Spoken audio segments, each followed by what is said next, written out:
think we can go ahead with the live stream. Oh, you got it. Awesome. Great. Well, good afternoon, everybody, and welcome to the advisory committee meeting. We will get started right away. And what we want to do is start with your name, what you represent in terms of if you're on a specific committee. And then if you're a member of the public, we'll just kind of go through and just introduce everybody who's here. So Becca, would you mind going first? Sure. Hello, all. My name is Becky Yurkovich, and I'm the Sustainability and Resilience Manager for Delaware County. Anne, do you mind going second? No, I'm Ann Ryan with Pennsylvania DEP. Thanks, Anne. Alex? Hey there, I'm Alex Danovich, part of the Zero Waste Associates consulting team. And Robert?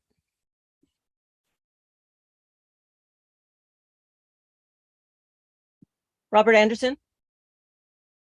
Oh, you want to unmute there? Sorry, I was muted. Yeah, Bob Anderson with Closed Loop Partners. Welcome. David, Director.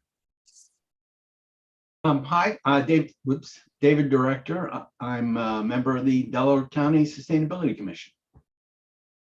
Great. Jeannie? Jenny, sorry. So, hi, Jenny Sachs. I'm a member of the Sustainability Commission as well. Awesome. Jim McLaughlin? Hi, I'm Jim McLaughlin. I'm chair of the Delaware County Solid Waste Authority Board of Directors, and I'm on the Zero Waste Committee, I think. Good. Gary? Gary Liss, part of the Zero Waste Associates consulting team. Awesome. Farhan? Hi, Farron Savitz. I'm the Zero Waste Advocate with Penn Environment, and I'm on the Advisory Council. Great. Chuck? Good morning, Chuck Raudenbush. Actually, I'm calling in for my daughter who lives in Brookhaven, but I'm also concerned about the whole situation. Oh, wonderful. Well, welcome. Oh, by the way, excuse me 1 second. I tried to ask, it said if you had a question to ask and send it to that email, it didn't work. It bounced back twice. Oh, so sorry about that. Go ahead and put your questions in the chat, and if you could also send a private chat to me with your email address, then I can get you a link to. It's basically me and Alex who will be responding to your questions and comments. Thank you. Danielle? Hi, my name is Rebecca Davies, and I am with Remark Glass and Bottle Underground. I'm in for Danielle today, and I'm also up to date with what you guys are doing. So thanks for having me, and nice to meet all of you. Oh, so that was Rebecca? Yep, correct. Okay, all right. Just making sure. My video is not working. I apologize. Yeah, no problem. David? Oh, I'm sorry. John Butler?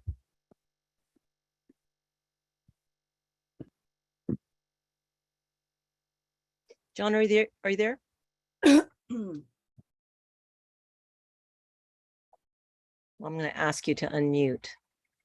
Okay. Oh, there you go. Yep. I'm on the Solid Waste Authority, but I'm not representing them. I'm here as myself. Okay, welcome. Peter? Peter Puglianese with Haverford Environmental Advisory Committee. Great. And Gwen? Oh, you might be muted there, Gwen. Sorry. Hi, I'm Gwen Nolan with Mother Compost. Great. And Christopher? Hi, Christopher Proctor. I work for Swarthmore College and I'm part of our Zero Waste Working Group here at the school. Great. And Bonnie? Are you able to unmute? Yeah, there you go. Hi, I'm Bonnie Hallam, and I'm the chair of the Upper Darby EAC. Wonderful. Let's see who else we got. Oh, Mike Ewell? Mike Ewell with Energy Justice Network. Susan Kershaw?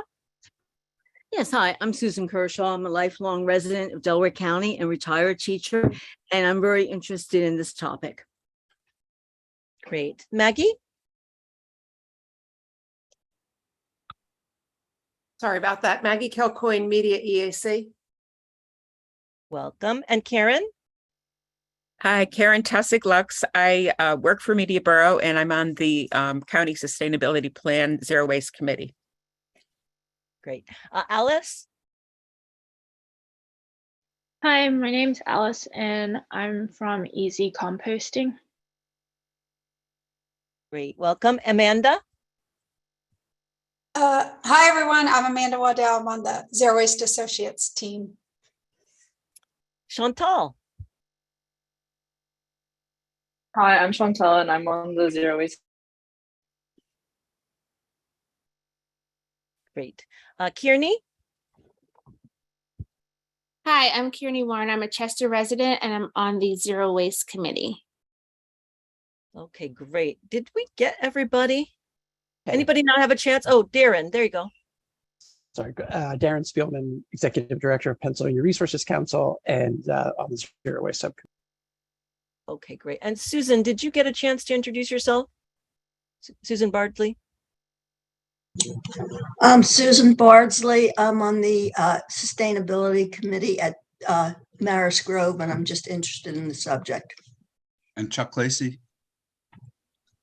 Hi, I'm Chuck Lacey. I'm with the Bard Rock Fund. Great. Anybody else have a chance to introduce themselves? Anybody else need to? Well, welcome everybody. We're going to get going with the agenda here in a second. Let's see if this works. And what we're going to do is just kind of briefly go over the highlights of the preliminary draft plan. So we sent that out to the committee members last week, and then it was kind of circulated via the county public relations group on Friday through the newsletter. So I'm hoping that you were able to get to it through one of those channels. This is a culmination of a lot of work over the last few months, and we're hoping that the advisory committee and the Zero Waste Committee and the public can kind of weigh in, give us some guidance, and then we will produce the next draft. This is what we consider a preliminary draft. And from DEP is also going to be reviewing it just from the point of view of compliance. So thank you, Anne, for taking that on. And we'll talk about the schedule towards the end of the meeting. We'll get back to it.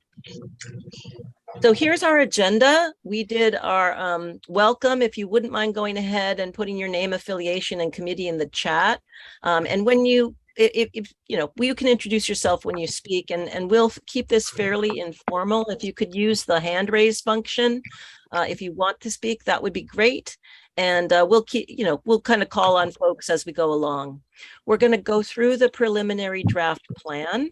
We're going to kind of get comments and questions from the committee members first. This is not your first chance. I mean, not your last chance to give us comments and questions. This is basically your first chance to kind of elevate major comments and questions, followed by comments and questions from members of the public. We did note there are a few things that are still in development for this plan. The Commonwealth of Pennsylvania is working on the waste characterization study that's being finalized by the Department of Environmental Protection. And this is a statewide study. For the initial analysis in this preliminary draft plan, we use national statistics for, characterization across the country. But this plan will be updated with the state's numbers as soon as we receive that study, which we expect to be in mid-September.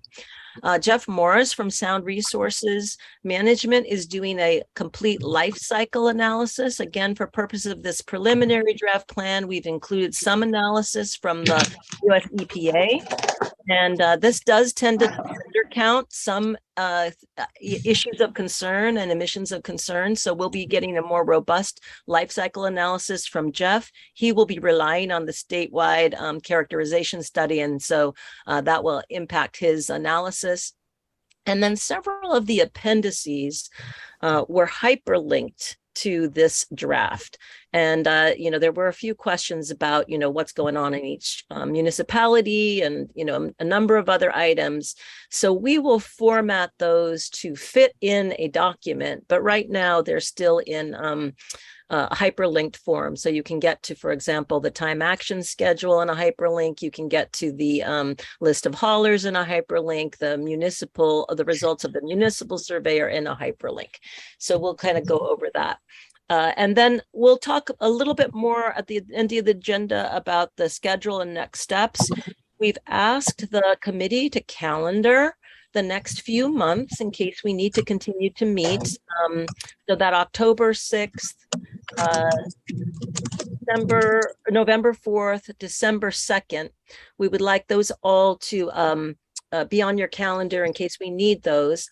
And then we will at some point be releasing the draft plan to a 30-day comment period and holding an official public hearing. And finally, the county council will be scheduled to accept the plan, adopt the plan, and formally submit it to the DEP. And that's likely to be after this month. So let's just see. David, you have a question? You have your hand up? Yeah, December 2nd is a Friday. So if it's a Thursday, it would be December 1st. Oh, okay. Well, let's make that note, everybody. And I'll send out a calendar invitation to the to each of the folks on the committee. That's a good call. And we'll go ahead and have a registration portal on the county's website. So we'll do that as well. Okay. And folks, if you're not speaking, if you would go ahead and mute, there might be a little bit of background noise, some folks. All right, perfect. We'll go on to the next one. So we've reviewed the plan outline several weeks ago. This is really essentially from the Act 101 requirements of what should be in a municipal waste management plan, including the description of waste, the description of facilities, the estimated future capacity of destructive disposal, the description of the recycling program, and the selection and justification of municipal waste management program, the location, the implementing entity identification, the public function, the copies of ordinances and resolutions. We have those. You do not see them attached to the current draft. They're, quite extensive. Orderly extension, methods of disposal other than by contracts, non-interference, public participation, and other information. And under the other information, we will include the results of the life cycle analysis. And then finally, we have a number of appendices that, again, we will format for our use. Okay. We all reviewed the guiding principles. They are in final draft form. We listed them in our preliminary draft plan. And this was a result of an extensive conversation between the advisory committee and the public. And we're very happy with the way these turned out. In this version of the slides, they are not numbered, but in your draft plan, they are numbered. And then we did include a baseline diversion and disposal, and I'll just spend a minute on that. This is included in the draft plan. This information is based on information provided to us from the authority. Authority does track the tons of diversion and disposal that they gather both from the municipalities and from tons that are delivered to their facilities. This particular analysis does not include the 61,000 tons that are delivered to disposal facilities outside of the authority system. We are including it in our analysis just because we want to reduce all of the tons, not just those that are in the authority system. But for purposes of this analysis, we're showing the 37% countywide diversion rate, and that's based on both residential, commercial, and industrial disposal and diversion.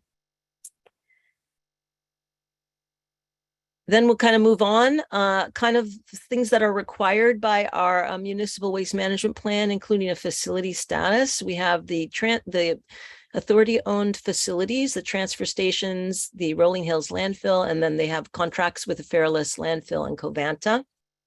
This shows and is attempted to demonstrate that we do have the capacity for over 10 years of destructive disposal capacity through primarily the Rolling Hills landfill, which is under expansion right now.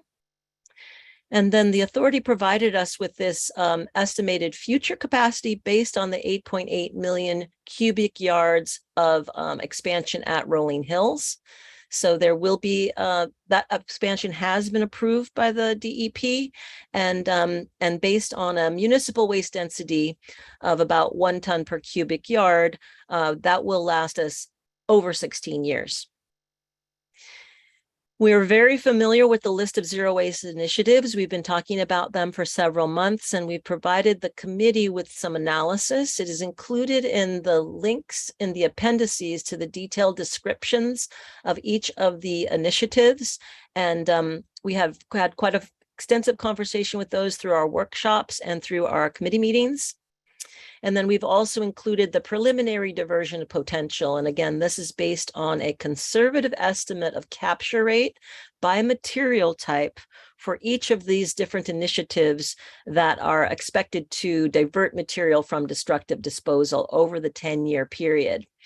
We will be rejiggering these numbers based on the statewide characterization study, and they may get modified a little bit, but we estimate that this diversion, by implementing these programs over the next 10 years, we will increase our baseline diversion rate from that 34 to 37%. 34 is all the materials that are currently going to landfills and incinerators, to about 70% over the 10 years, which is a huge achievement. Many of you have seen this before. We presented this implementation plan at the third workshop. We had 3 public workshops. The last workshop focused on implementation. And we have kind of included all the initiatives into baskets based on how we would implement them countywide. And that included the leadership, education, inspiration, zero waste infrastructure, universal collection, and building materials reuse and recycling. And then we've included in the preliminary draft plan the how we would go about implementing this and what staff effort and additional resources will be needed over the next 10 years to implement this plan. It's anticipated, because this is a county plan, the county, Delaware County, has the primary responsibility for implementing the plan, but may elect to delegate some aspects of this to the authority should the authority want to take this on. So these are anticipated to be primarily the responsibility of the county, with some aspects being taken over by the authority should, for example, when the authority goes to rebuild its transfer station, as it is planning to do, there may be an opportunity to include more diversion, zero waste infrastructure there. And if that is the case, it may be more appropriate for authority staff to take on some of those efforts. On the leadership, education, and inspiration at the county level, we're really looking, this is a partnership with the Sustainability Office, and Becca is heading up the development of the county's sustainability plan. And part of the county sustainability plan is to include leadership on zero waste at the county level in county buildings and events. And so we will be synthesizing these actions with the actions that that team comes up with, and there may be more detail in the county's implementation plan. These are the ones that we're keeping at the municipal waste management plan level. The zero waste infrastructure, as discussed, may be implemented at the county level or at the authority level, maybe initially at the county level and then delegated to the authority if appropriate. But essentially, it's to understand the needs of the municipalities with regards to zero waste infrastructure, whether it might be appropriate for more capacity, either contracted by the county or the authority, or built by the county or the authority for both recycling, organics processing, hard to recycle materials. So that will be something that the county will initiate, and the the authority may also participate in, including, for example, securing grants and funding opportunities. And there's huge amount of monies now available for zero waste infrastructure because of recent federal legislation. Universal collection was kind of a top priority. If you review what is happening at the municipalities across the county, we have a fairly uneven implementation of recycling and organics collection. There's more opportunity to synthesize and provide possibly economies of scale, supporting the municipalities and working together to procure innovative collection services. So this activity would start out with really asking the municipalities, would they like to band together? This happens in many other Pennsylvania counties where the municipalities band together to procure services to get those economies of scale and implementation of services across the county. So these are some of the things that we would be looking into.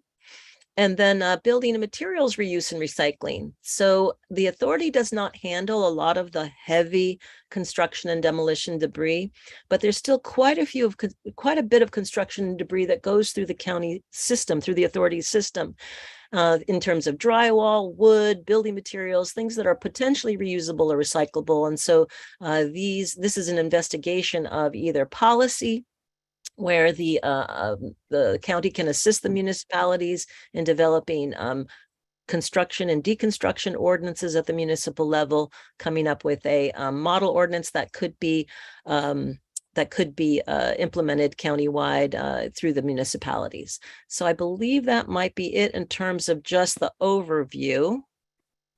So I will stop sharing and then see if we have any initial questions or comments at this stage. And then, of course, we can go through the preliminary draft report. And I appreciate several of you have already started to make comments on the draft plan, the preliminary draft plan. If for folks that have not had a chance to look in detail at that plan and would like to make comments, we can put a clean copy in our folder, and then you can download that copy and mark that up. Otherwise, you can also download the PDF version and provide us comments there. You're also welcome to email any comments, and our plan would be to go through and address all the comments that we received from the advisory committee and the public, provide a response to comments exercise, and then at our next meeting, we would kind of go through those, and some of those will be incorporated into the revised draft plan, and then we will go from there. So let's see. Anybody want to go first in terms of comments and questions? Go ahead and raise your hand.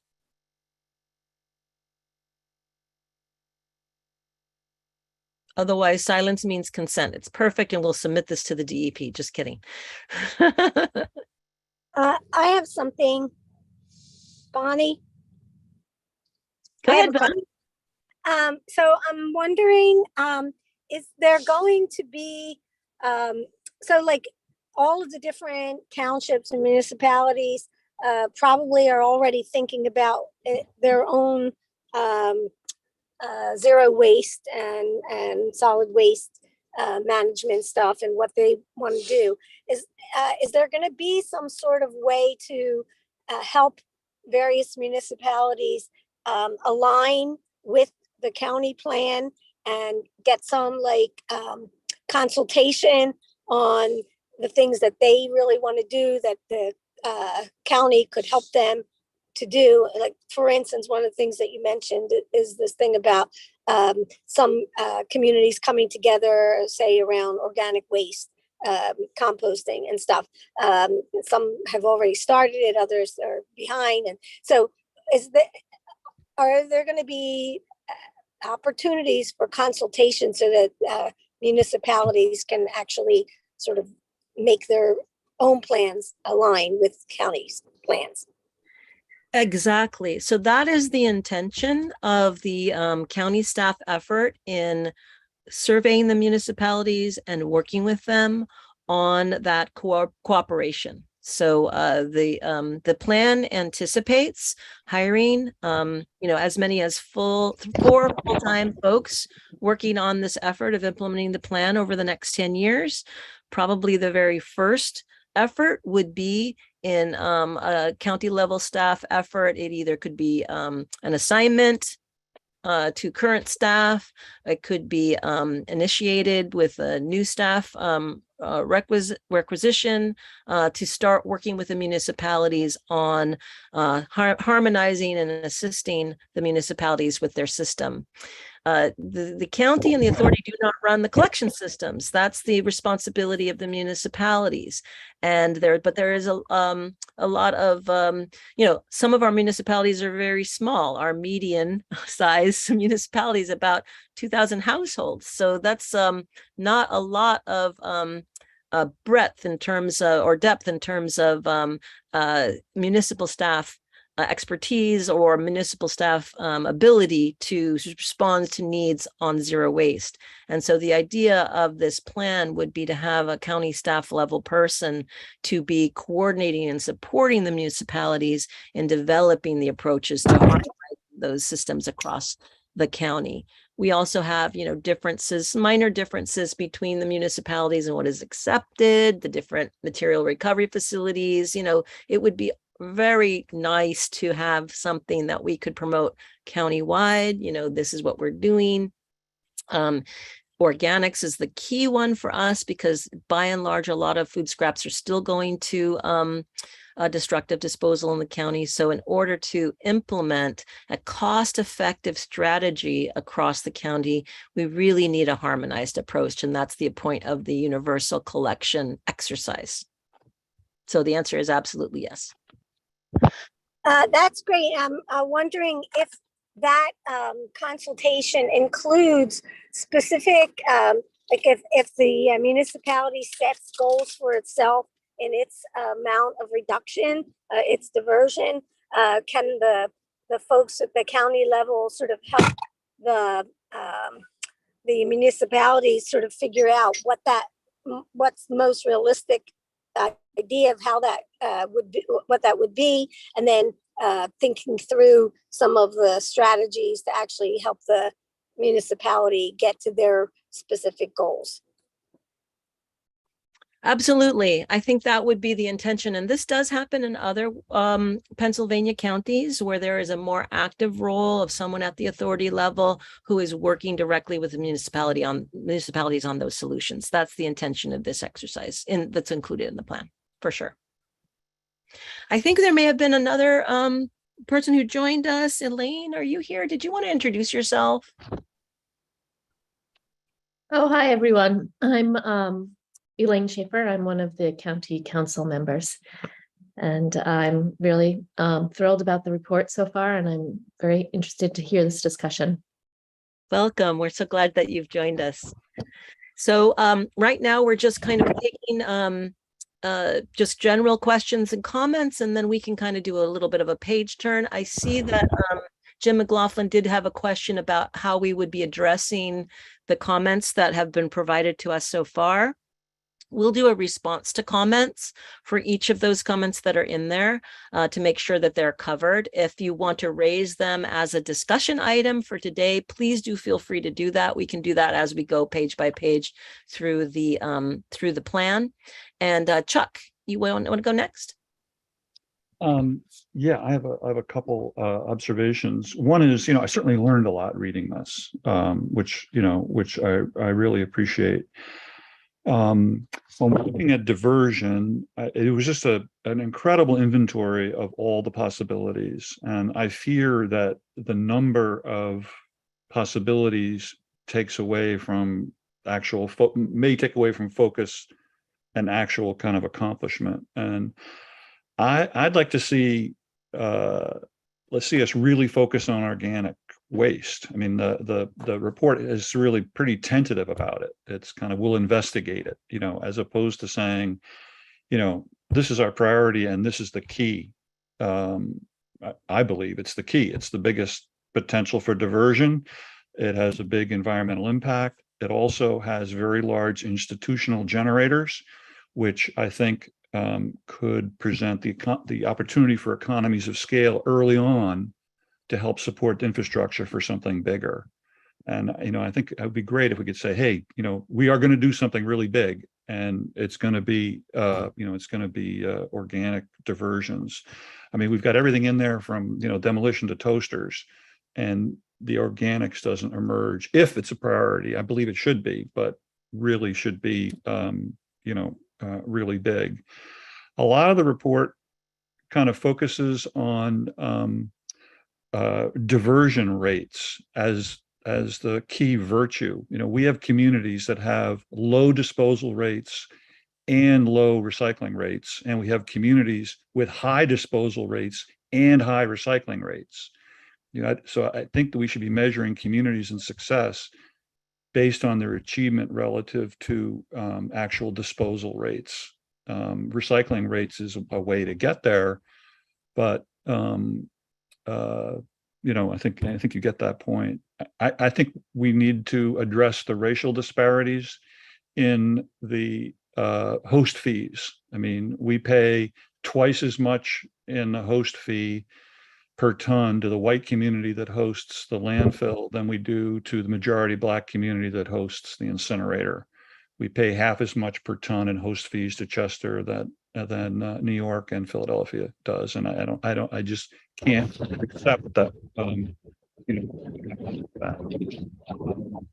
I'd like to see, if possible, you can estimate, break out the share of the ash coming from Covanta that is represented by what Delco burned as opposed to what the other customers burned. And finally, I think it'd be important to really clarify the relationship between the county and the Solid Waste Authority. The Solid Waste Authority was formed by the county. It operates under the direction of the county. Solid Waste Authority needs its budgets and its plans approved by the county. And the county has its plan, and the Solid Waste Authority will have its plan to meet the objectives that also needs to be approved by the county. And I think that clarity has been lost in previous decades. It's now being, recovered under Jim's leadership and others. But I think I would put that out there. Great. I just wanted to point out, in terms of the organics, that is a key feature of this analysis. So both in the universal collection, so this would be universal recycling and composting collection for all generators, residential, commercial, and institutional. So that's across the county. The collection is the basic need, right? And then the question is, what is the need with regards to organics processing? So we do have some folks engage in organics processing locally at the smaller scale, or regionally, I should say. And the question for the development of that zero waste infrastructure needs to be a dialogue with the private sector and with the county and the authority level, to see if we need to develop organics processing in order to serve the needs of the municipalities. Does that need to be a county-owned or authority-owned facility, or is that something that through procurement of collection services the private sector can invest in, or the local farms could accept them, or et cetera? So that's a dialogue. So we don't want to squash the current entrepreneurial activities of the local composters, and so that's why it may be nuanced. Maybe there would be some areas of the county which be serviced by some facilities and some by others. But I understand. I know you understand. I know I'm not saying anything that you don't understand or aren't acting on. It's just I'm a layperson reading this, and I didn't come away feeling like, hey, this is a major priority. Got it. So that's just a more kind of a scribe observation. Got it. So I got it, that it may be just a more emphasis on that as a material type. Yeah. Okay, great. Thank you. Did anybody else want to either respond to something that Chuck or Bonnie said, or provide some more info? Susan, I think you have a comment here. You stated that the landfill would be sufficient for 16 years. That is a concern because 16 years can be, as we know, very soon for our environment. Can we implement sooner rather than later more approaches to protect our fragile environment? Okay, so the analysis that we did on the existing capacity, actually the update was provided to us by authority staff for how long the landfill would last at 2,100 tons per day, I believe it is the calculation. And at that rate, which is more or less the expected rate, it will last for 16 years. If we reduce and we are able to reduce disposal and increase diversion to that 70%, we would cut that in half from the point of view of the Delaware County tons. Now, this is a potentially an issue for the solvency of the landfill. And so there may need to be some, an opportunity for supplementing the tipping fees with importing of waste from other communities such as Berks County. And so that would be kind of an economic analysis of the use of that capacity. We have landfills that are owned by zero waste communities that were estimated to last for 50 years and now are estimated to last for 100 years because of the waste reduction and reduction in destructive disposal. So we can extend the life of our landfill. We can also say, hey, we're no longer going to be a destructive disposal community. We're going to be doing primarily most of our tons recycling and composting and reduction. And so we could actually stretch that out if that's just based on the 2,100 tons per day of operating days.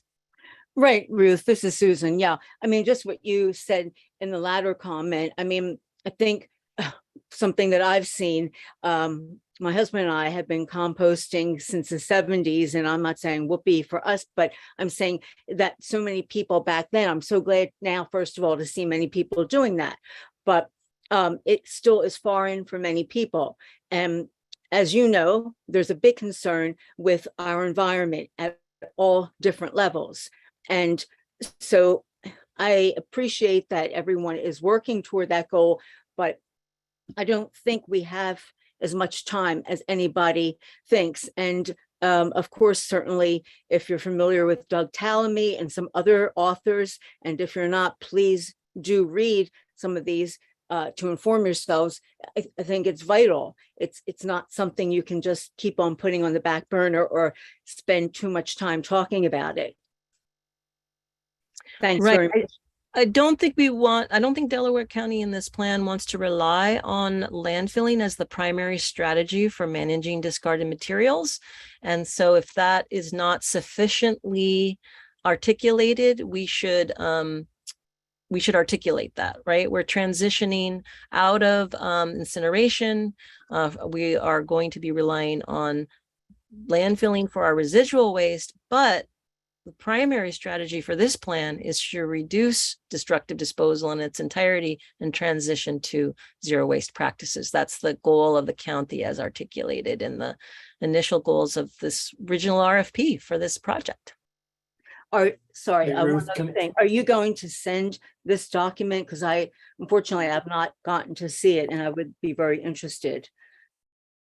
This is included on the website. So if we go to the delcopa.gov, and we can put the link in the chat /workshops, that's where our advisory committee page is. And we have a link to the PDF version of the plan in the agenda for today.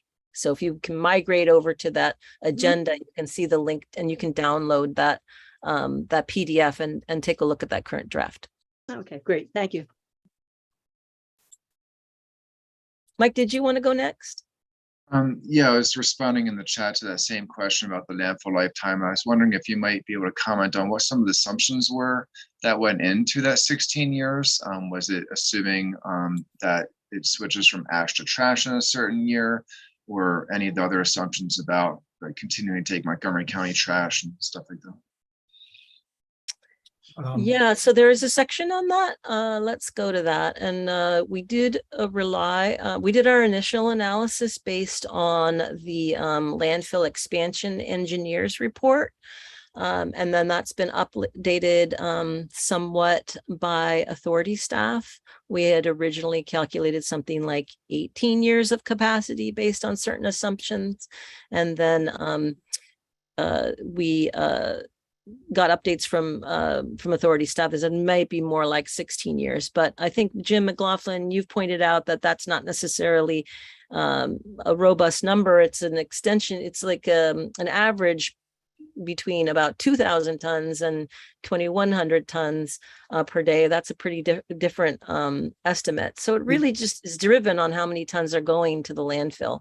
And then in terms of the ash versus trash, we just took an average. The authority staff recommended just taking an average of density. So ash is more dense than trash. So it's like 1.2 cubic yards per ton versus 0.8 cubic yards per ton. So the average is 1 ton per cubic yard, and that's what we use. So these are fairly gross estimates, but that 16 years landfill capacity is beyond the time frame of the municipal waste management plan. And I think it will be up to the county, the municipalities, and the authority to manage that landfill appropriately so it lasts as long as it possibly can last. Hey, Does that answer your question? Ruth, thank you. Can you hear me? Yeah. This is Jim Warner. It says Jim McLaughlin, but I'm Jim Warner, and Hi, Jim. Hi. I don't know what's going on. I couldn't log in. The host wouldn't let me in, and so Jim sent me a new link, and now I'm on as him for some reason. So for everybody's benefit, I'm Jim Warner, and I'm the interim CEO for the Solid Waste Authority. So just to add a little bit of flavor to Mike's question. The current rate of business, including waste from Berks and Montgomery and the ash going in, was the basis for that. There's assumptions that as we transfer waste from Delaware County into the landfill, the densities will be less. So as Ruth said, we sort of took an average. Right now, the density of the landfill is 1.19. So actually, I'm conservative when doing volume calculations. I use 1.15. But if it goes to all trash, then the density is only 0.8 of a ton per yard. So given the planning period of 10 years, I recommended, and in the estimated capacity section, I used 1.0. But it does include the current base of business using that density value.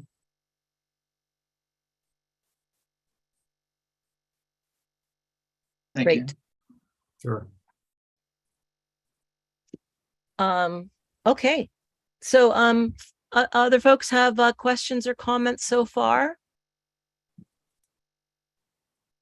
I think somebody asked, was it Peter, whether the current draft that's on the Google Drive is the most recent draft?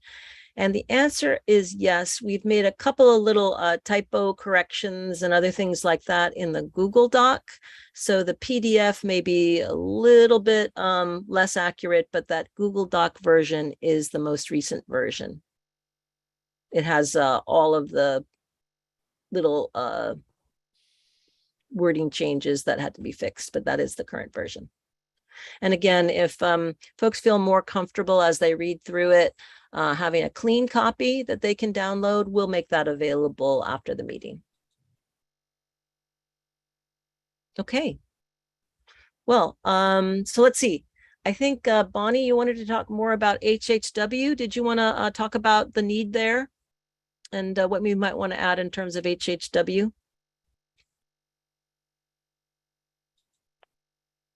Bonnie may still be in Bonnie's car. Can you hear me? Yeah. Okay. Yeah, I just know that having like 4 collections a year throughout the county is just like not enough. And what other plans might we have for giving folks more of an opportunity to take care of these wastes that they just sort of hang in their homes because they don't know what to do with them. Yeah, that's an excellent point. So I think we could more robustly talk about the options for HHW. So currently, that can be implemented right at a authority or county level based on events. What we've seen in other municipalities is that that could also be a part of the collection system operation. For example, used motor oil or batteries or other things can be collected curbside. The biggest item that is typically in most HHW programs is paint. So there may be legislative solutions available by taking paint back to the paint stores. So this is something that we can definitely put as more of a robust analysis, both in terms of collection system options, legislative options. That might be something that the county can advocate for. Can I just add something to that? I mean, the best way to do this is to have a permanent facility, and that way people can come and use it. In my past, we had a facility where we had 75,000 cars drive through a year. And Chester County is putting in a permanent facility too. So it was always a regulatory thing, DEP, that held up these types of things. So maybe they're finally loosening up a little bit to allow counties to put in permanent HHW facilities, because you drive down the user cost by about 95%. Right now, our past HHW pickup, it was $2,000 a ton is what it costs. So you're just not gonna get enough of that stuff out of the waste stream given those types of events. So you have to get more units using a more convenient, more efficient type of facility. You drive down the per delivery cost, and then you can have something that's more accessible to the public. Good point. I think we could add a description of those types of facilities in our zero waste infrastructure section, particularly this concept of the hard to recycle items. The Center for Hard to Recycle Materials, CHARM, is a word that they use out in Boulder for a place where folks who are self-hauling materials that don't fit in the curbside bin or the organics collection bin can take materials to drop off. And these would be things like, big blocks of styrofoam. It could be mattresses. It could be paint. It could be other things that are hard to handle that we only collect kind of episodically. It's not something we have every week to throw away, and to bring those to the facility. So we do have a description of that. We can include more of the HHW alternatives and other universal waste, such as electronics and batteries, but that would be a key asset in the county to have something permanent and located where that is accessible to folks. So I don't know that it would entirely displace the events, but it might be a supplement to the events and be something that could be staffed year round. So we'll definitely can add that to our list. Okay, let's see. Ruth, I also like the idea of the manufacturers, the whole idea of taking paint back to the paint stores, or I just saw that Lowe's and Home Depot take fluorescent tubes. So if a system like that could also be in place where these different things could be taken to other places, I think that would be great as well. But I do like the central collection, but I also like the decentralized approach as well. And maybe we can consider a number of different tactics.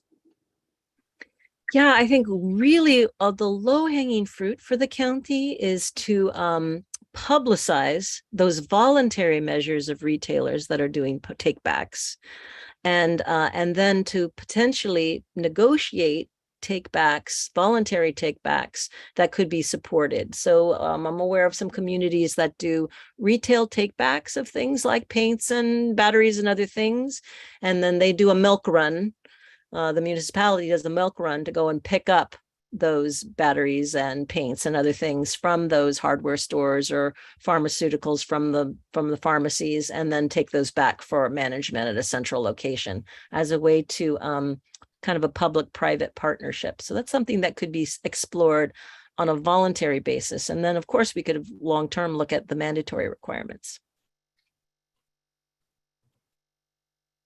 Okay, so there's some chat items. Alex, can you help us kind of go through and elevate maybe folks who want to speak out to some of these points? Kearney, did you want to talk a little bit about the major step of zero waste and sustainability to discontinue accepting trash in Chester? Did you want to talk a little bit about that? And then we go for on. I just phrased that as a point to think about, and as we move towards zero waste, I think it would be important to really consider stopping accepting the trash from approximately 21 counties of counties in Pennsylvania to be burned in Chester as the county moves towards zero waste and sustainability. All of the efforts that are taking place, the wonderful efforts that are taking place, stopping accepting the trash would be a great move towards progress as well, as we move towards zero waste and sustainability in this county. That's great. And I think that maybe the leadership opportunity that the county has to say, you know, we want to reduce our destructive disposal. We want to reduce, you know, get out of incineration. We don't want to rely on landfilling. We want to go towards maximizing reduction and recovery. And then the other part of leadership is at the county and state and national level is to say, we're going to be reducing our reliance on destructive disposal, and we would engage the other counties and states to do so as well. So that might be, I think, first step is county leadership, and then and that will go a great way towards you know, showing what we would like to see in the future. Do you have any thoughts about that, Kearney? I'm in total agreement with you. Ruth. Yeah. Okay. Hey, Fran. Sorry if I'm mispronouncing your name. It's fine. It's a weird one. But for the Center for Hard to Recycle Materials, based on the plan, it looks like the way people get their waste there is with a car. Is there a plan or some way for people without personal vehicles to get their waste there besides like a few, I don't know, e-waste or other events throughout the year? Some like satellite drop-off locations or other ways of getting the waste to the center, because it seems like an important thing for people throughout the county. Yeah, it sounds like based on this conversation, it would be really important to explore those other alternatives, right? So another idea besides the retail take back of certain types of materials, and then the curbside collection of other types of materials, right? So there are curbside collection of, you know, batteries and oils and other things that could happen. Periodic collection at the curbside, you know, so right now we have example of, you know, bulky waste collection. Well, maybe we can replace bulky waste collection with, you know, some form of universal waste collection or something like that. So those could definitely be added to be investigated and explored. And then I have heard of other communities that are looking into mobile mobile charm facilities. So bringing charm to the neighborhoods where they could sort of set up and people could bring in materials for that are hard to recycle. That may be something to look at, you know, whether those mobile facilities could also be a supplement. Do folks have other ideas about how to better get resources or services out to people across the county? Well, we'll definitely, you know, add that section and work on that a little bit more, because it sounds like it is an interest of the advisory committee of the public that's here today. Danielle, did you want to talk about I think that's Rebecca. Would you want to talk about how the plan will support the smaller private businesses? Did you want to talk a little bit about that? It's really just a question that we'd want to kind of have a full scope on in terms of, what will be done in terms of partnering, even for small businesses in compost, for example, where, the facilities that we're operating are based around users, essentially, like how many users we're serving. And then, as those things start to scale up to meet these goals, essentially it affects the business models to an extreme. So as smaller businesses, we just continue to stay disadvantaged in scaling alongside the municipalities. So I'm kind of just wondering like how that's being addressed within these plans.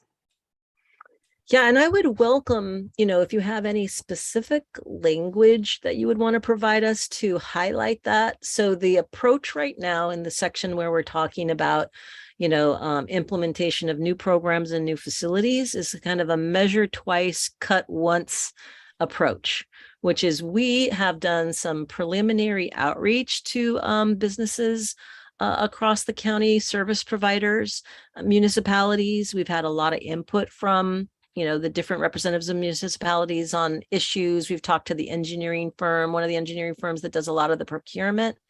But in order to move forward in a robust way, we do need to engage the municipalities and the service providers in an understanding of what could be appropriate from a public-private point of view. So particularly around the area of organics, which is possibly our low-hanging fruit, no pun intended, as Chuck points out, we really want to make sure that we are elevating the existing businesses and providing business opportunity for them while also providing a more efficient system. And so that plan for scaling up really has to be in line with what the service providers and the municipalities think they can bring on. Fortunately, we do have a lot of small municipalities, so it is possible to, increase over time, municipality by municipality, with not a huge impact.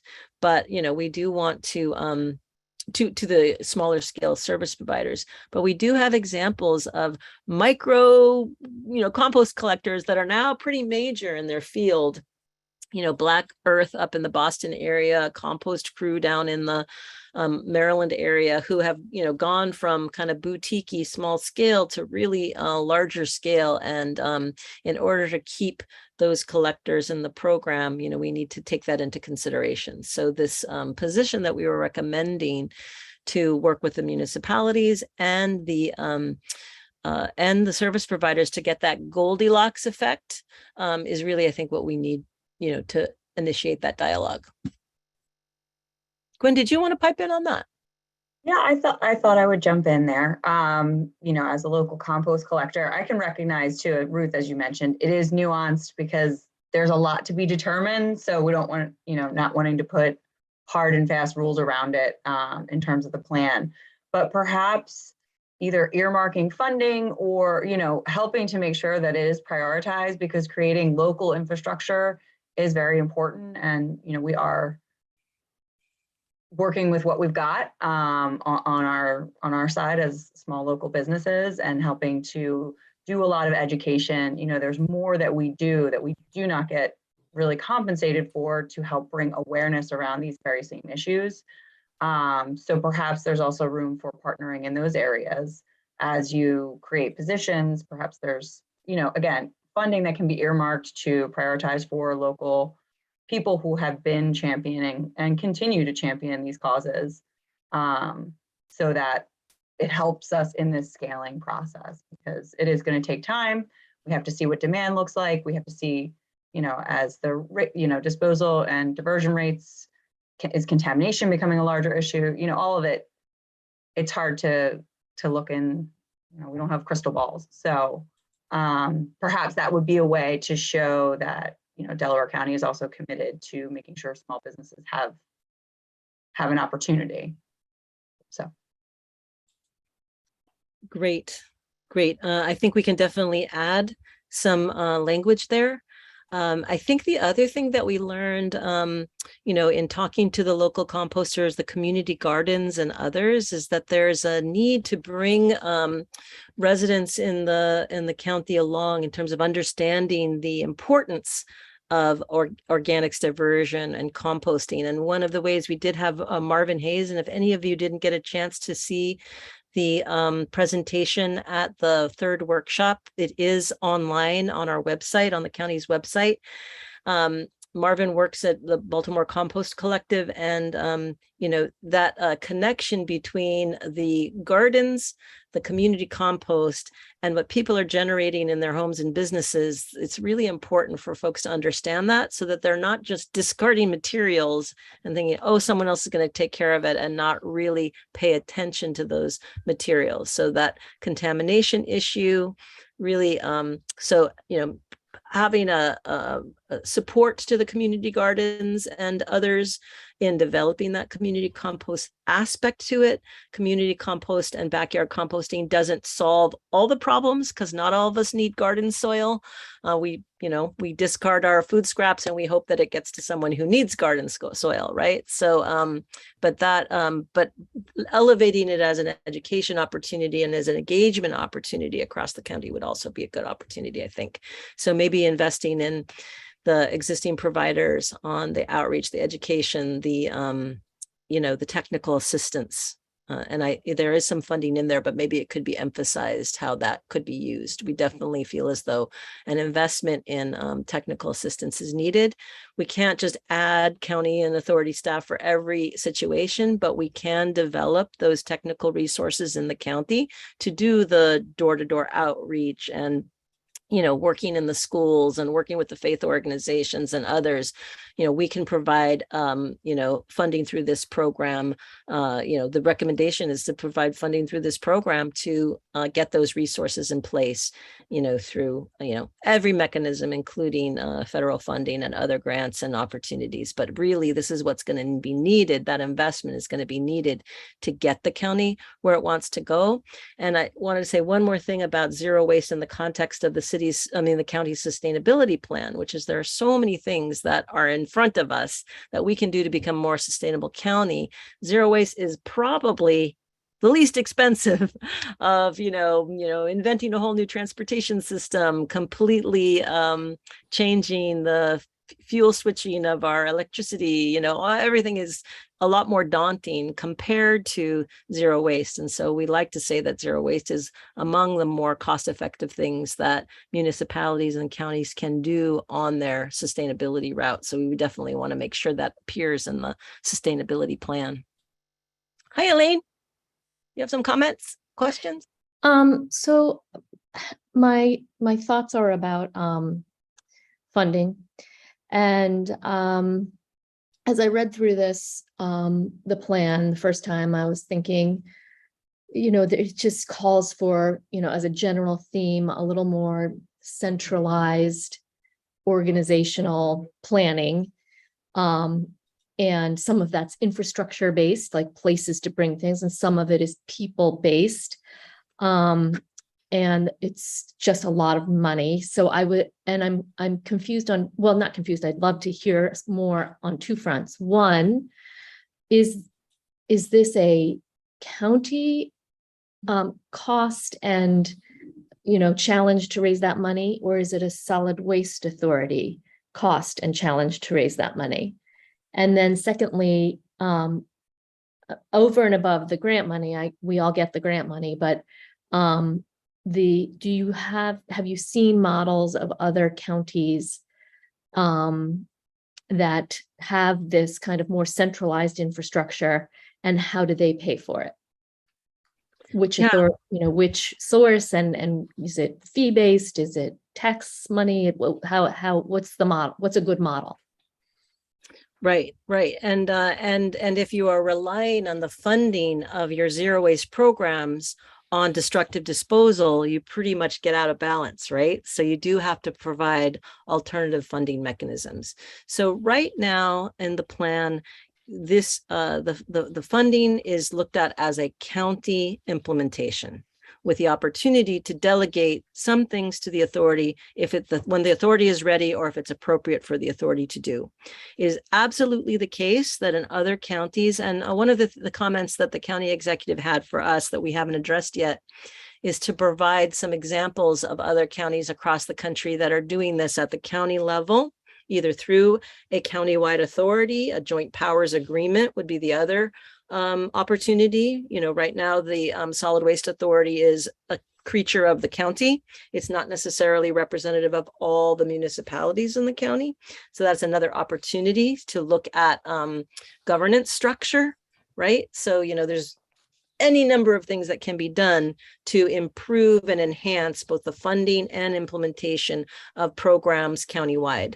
Right now in the plan, what's articulated is that it would be the county function to look over the 10 years of the plan, to invest the staffing resources to do this coordination, this discussion, this outreach and technical assistance.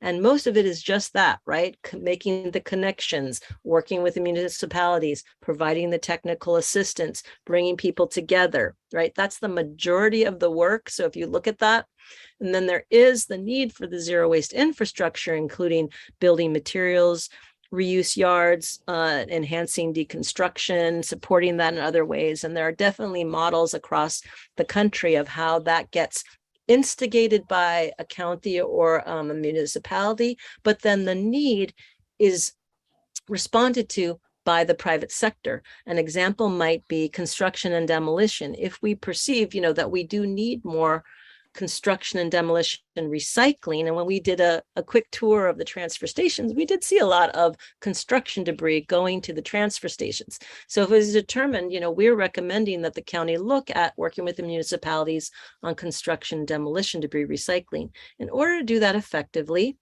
that could be a policy, right? An ordinance that the county writes, or if it was a joint powers agreement, it could be countywide, but the ordinance could then be adopted by the municipalities that requires recycling.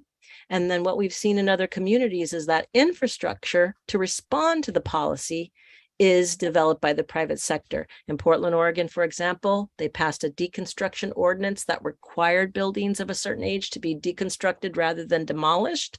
The private sector stepped up. 16 new companies are in place that are providing those services. The city provided the regulation, the infrastructure and services are provided by the private sector. That's just an example. So those public-private partnerships, that establishing of the leadership and the policy, we would look at the county level. We would look at the county to do some level of staffing over the next 10 years to implement, but then how the organics processing gets implemented. If all the municipalities banded together and said, we want organics collection, the private sector might need to step up to provide that, right? Not necessarily a county or authority function. Alex, did you want to add into that at all in terms of the funding and financing? No, I think, it kind of ties back to the conversation we were having earlier, where there are, passionate entrepreneurs already working in Delaware County to provide a lot of these services. And I think, just like Ruth is saying, increasing the demand and having, is going to allow them to be more competitive and more cost effective. And then it goes back to being more accessible to more residents. So I do think that policy piece is huge. The lead by example is huge. There's some really powerful things that the county can do that are going to make the marketplace more viable for the entrepreneurs that are both here and looking for places to come. And that exploration of governance, we didn't even touch on that in Delaware County, because I think there is a lot of the municipalities are banned, are individual municipalities because of that autonomy, right? And so the question would be, this wouldn't be a conversation overnight or tomorrow, but you do have other Pennsylvania counties where, municipalities have banded together in consortium or in joint powers authorities or others to procure, to build, to do things together, and that those additional examples will provide, as requested by Howard, just to give a vision of something that could be explored. But this plan is not determinative. We're going to form a new organization. We would rely on the county to initiate those discussions. Yeah, and a couple of people have mentioned that there's definitely infrastructure funding out there and available for this type of work. Right now is better time than ever. I don't know if Bob Anderson wants to speak to his experience from Closed Loop Fund, but there's industry funded groups out there that are looking to increase access, to diversion opportunities. So I think it's really good timing in terms of capital needs, but absolutely still need to figure out the structure of the operating costs. Can I just can I just ask, is there going to be to follow that up, is there going to be in this in the plan sort of guidance to the county on what we should be budgeting for? I mean, it sounds to me like this money that would support, even just the staff people who are going to organize this, they're not in our budget now. So and are we going to drill down to that level, or is that for us to figure out? We did put a time action schedule in as a link, so it's easy for you to miss in the current version of the plan. This was in response to an earlier comment, I think, from the county executive. We need to understand what we need to do for budgeting. We would look for guidance from the county about what level of detail you would like to see. We've sort of said, if you do these initiatives, this is over the 10 years, you would do these things years 1 to 3, you would do these things years 4 to 10. You may want more of a year by year analysis. It really depends on how the county does its budgeting. So maybe what we would do is we would work with Francine and Becca, have them take a look at what they are going to be doing for their budgeting priorities, and tell us how they would like us to prepare the information in the report or in the plan. So it's not extremely easy to look at, but I'll go ahead and share the screen and just show you this link that's in the section of the plan called Time Action Schedule. The reason that it's a link instead of a formatted document or formatted page is just because it's going to be a little bit unwieldy, and we're just going to have to spend a little bit of time to format it appropriately. Can you see this okay? It's basically the county level staff actions, the FTEs that we are estimating would be needed. And those can be, county level staff, they could be contractors, they could be others, but somebody needs to oversee the implementation of a county ordinance and draft model municipal ordinances regarding single-use plastics, right? Okay, that's something that we've heard a lot of information about. Somebody's got to research that. There are a lot of examples out there. A lot of NGOs are working on that, but somebody's got to look at that, look at the costs, et cetera. And so we show what that would be in terms of staff effort and budgeting. And so we're basically saying that for this first, portion of of the work, we'd need a special, so over the 1 to 3 years, something like 1 to 3 staff people, 3.1 staff people over the first 3 years in order to do all of those initiatives, and then adding another staff person in that 4 to 7 year time frame. And that obviously can be nuanced. We can do more prioritization. That's essentially what what we have right now is just the phase, and then the annual costs and the one-time costs, and then the annual diversion. So we can, but with your guidance and, with the guidance of Francine, Becca, and, Howard, we can get something that would be more digestible by the county. No, that's really helpful. I did not click on that link, and that is very helpful. Jim, did you want to respond as well? I did. I just wanted to mention to Elaine that to implement this plan, the basic infrastructure, not necessarily the zero waste initiatives, but the basic infrastructure, the transfer stations, and the landfill are going to take considerable funding.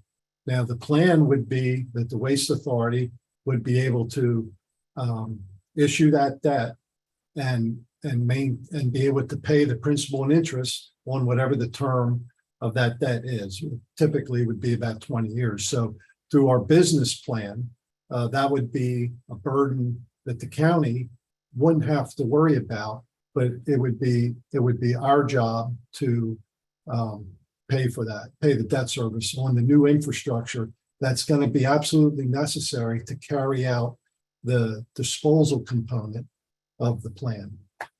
But And- that is yes. the plan, that is just the upgrading of the facilities we have now. That's probably not including new hazardous waste stations, new centers, right? Correct. That's Yeah. correct. It is replacing or building out the capacity in the case of the landfill, the facilities we currently have, not Right. the new initiatives. However, some of those new initiatives and or staff could be funded by the authority through partnerships with the county. Since a lot of those positions are integrated into a lot of the current responsibilities that we have. And I think that would be a definite discussion that the county and the authority should have in the future. Agreed. Yeah. And I think we in talking to Jim and the authority folks, that it would be a missed opportunity as they move to redevelop their transfer stations, not to take advantage of looking at those sites for potential, zero waste infrastructure. I mean, they are, really publicly owned jewels with substantial acreage and a real opportunity to do something there different than expanded to what's going on. I mean, they must be replaced as transfer stations according to authorities' analysis in order to get to the next level on the destructive disposal transfer. But as the authority is considering those feasibility studies for how they would go about doing it, we really would like I think there's a real opportunity for the county to support in terms of looking at other infrastructure. And we're at a unique opportunity in terms of funding availability for some of those functions. So I'm hoping that the authority would take as guidance to be looking at incorporation of some of that zero waste infrastructure as part of the redevelopment of their transfer stations. We will Okay. do that. Yeah. All right, great. So we have about 15 minutes left for today. Let's talk about next steps. So folks have begun to sort of crack the, if you look at the plan as it is written, a lot of the sections are required by Act 101 state law. And they're, and this is a kind of a supplement, a non-substantial amendment update to the 2013 plan. The 2013 plan was a substantial revision to the county's municipal waste management plan. This is considered a non-substantial revision, as we are not making huge moves or taking away services necessarily. And in fact, we're using it as an opportunity, the municipal waste management plan opportunity, to identify zero waste initiatives that will allow the county to reduce reliance on destructive disposal. So if you look at the sections of the plan, some of them are pretty short, a half a page. We believe they cover what's necessary as an amendment to or update to the 2013 plan. And Ryan from the DEP will be reviewing this preliminary draft plan for compliance to make sure that we're doing everything that we need to do from the point of view of the state requirements under Act 101. So consider that that's underway. Anne will take a few weeks to get back to us on that. Thank you, Anne. And then, but for the rest of the committee members and the general public, we would love to get your comments to update this plan to be truly reflective of the goals, needs, and aspirations of the advisory committee, the Sustainability Commission, and the public. So we really want to take that opportunity. We are not in a hurry. We do have, a schedule, but we're not in a hurry. So we can take our time. David pointed out that the date that I had in the agenda, one of them is wrong, but we were looking at those first Thursdays, the next few first Thursdays to put on our calendar and to give us some time to mull this over. What I would like to propose, if folks are comfortable with it, so if you've maybe had this draft for a week or so, maybe just looked at it this morning or last night, we'll start putting together a list of those comments that we received and the responses, including the input from today. And we will propose updates or changes or amendments to this plan as written. And then if we could maybe all agree on a time frame of when we're kind of give us our initial responses, maybe that would be mid-month, the 15th or so. Maybe that's too soon, but if everybody could just say, yeah, based on what we talked about today, based on the written draft, here are my additional comments or concerns. You can either do that in an email to us. You can do that in a just writing on the plan itself. And then we would meet again on that October date, whenever that was, October 4th, was it? And we would, October 6th, we would meet on that October 6th date and kind of review where we are and see if maybe we need a lot more discussion and a lot more analysis, or if we feel like we're in a pretty good shape. So does that sound like an okay plan for the next month? Do folks have questions or comments about that? Looks okay? All right, great. All right, anything to add, Alex, for now in terms of next steps? No, this has been great. And the way that we're looking for comments on the documents, they can either make a note on the shared Google Doc or email. Is that right? Yeah, yeah. So what I'm going to do after today, because there are already some comments on the document and you may want a fresh one. So I'll send around to the advisory committee, and anybody in the public that would like an editable version. Right now we have a PDF version on the website. If you would like an editable version that you could work through and give us comments on, that's fine too. You can email me. I'll put my email in the chat. And then I'll send a clean copy to everybody, and you can work from that, download it, make your own comments, or add it to the version that's already online. And that way we can all see the comments and make sure that they get appropriately integrated.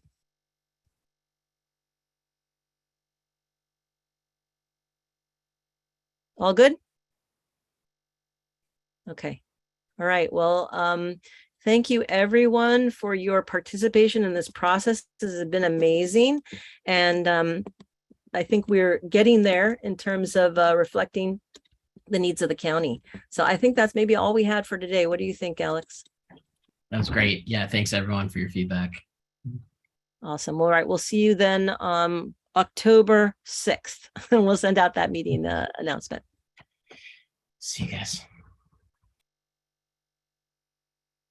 At noon. Yes, Joan.